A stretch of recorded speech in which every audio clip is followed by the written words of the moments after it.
Hi everyone, in today's lesson we're going to talk about how we can write an equation of a trig graph.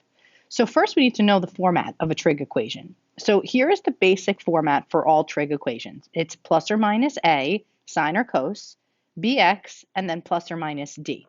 So we need to define what each of these parts mean. So the a is the amplitude,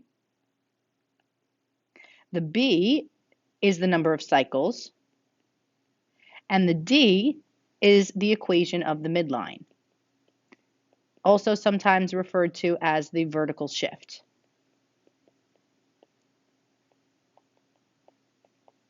All right, so now let's define what all of these parts mean. We're going to start with the midline. The midline is the middle or average value between the max and the mins. And here's a formula that we can use to find it. We can take the max value, add the min value, and divide by 2. So let's take a look at this graph that I have here. We have a max value of 5 and a min value of -1. So if I want to find the midline, all I'm going to do is take the max value of 5, add the minimum value of -1, and divide by 2. So 5 plus -1 is 4. 4 divided by 2 is 2. So the line y equals 2 is the equation of the midline. And I usually put a dotted line to represent the midline. Okay, next, the amplitude. The amplitude is the distance between the midline and the max or min. So it's the same picture. I just figured we didn't want to mark up 1. So let's put in our midline again. Here's the line, y equals 2. And we said the amplitude is the distance between the midline and the max or min. So here's the max value, here's the midline. This distance right here is my amplitude. It also can be found by taking the minimum value, -1, and the midline here.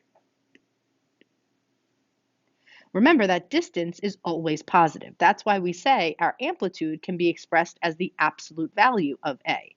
So let's figure out what this one is. Let's count the boxes. 1, 2, 3, 1, 2, 3. That's it. That is my amplitude. So amplitude is 3.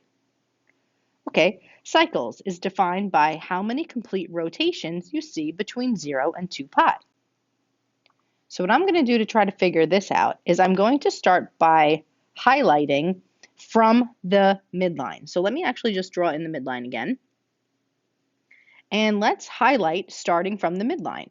So the midline here, and we go up, down, and up. So now what should be recognizing for you right now is you should be seeing that we have a sine graph, right? Starts at the midline and goes up first. So this is one full rotation of sine, but the definition of cycles tells us how many complete rotations we see between 0 and 2 pi. So we have to keep going until we get to 2 pi.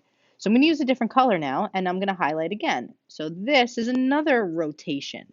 So I see 2 full rotations between 0 and 2 pi, 1 and 2.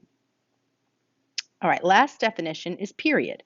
How long it takes the graph to complete one rotation. So let's put in the midline again, and let's highlight one rotation. One rotation. So that happens between 0 and pi. So the period of the graph is how long it takes to make one cycle.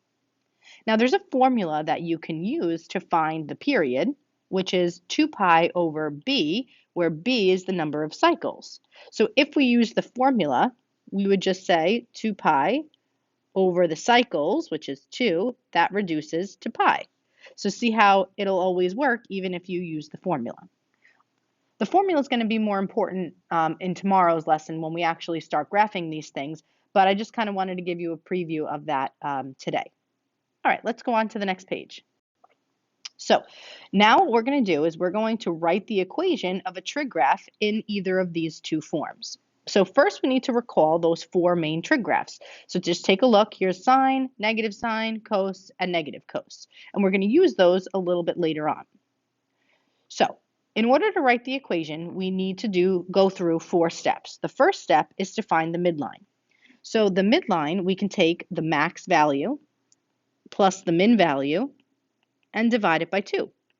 So if you look up here, the highest that the graph goes is -2. The lowest that the graph goes is -4. So if we add those and divide by 2, we will get the midline.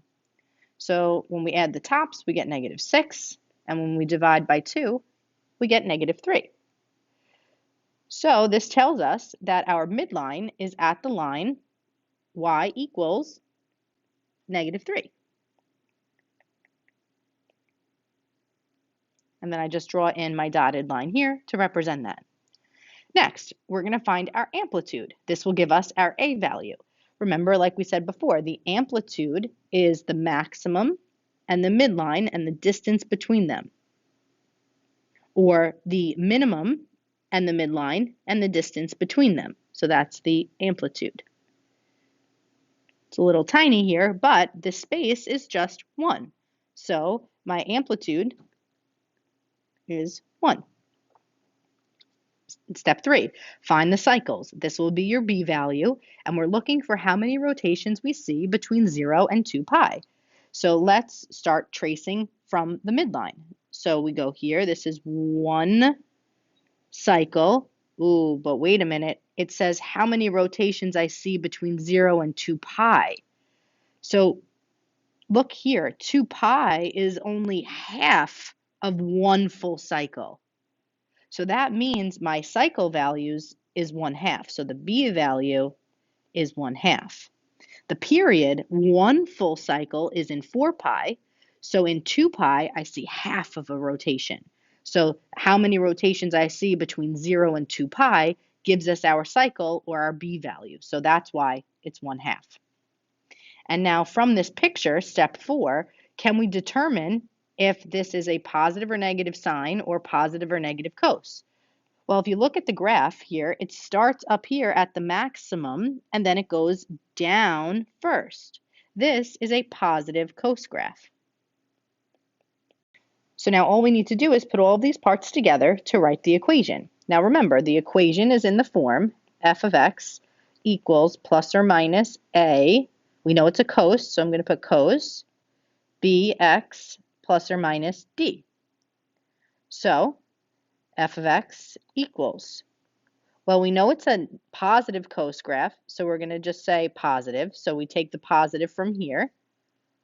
Then the amplitude goes here. My amplitude is 1. So positive 1 cos.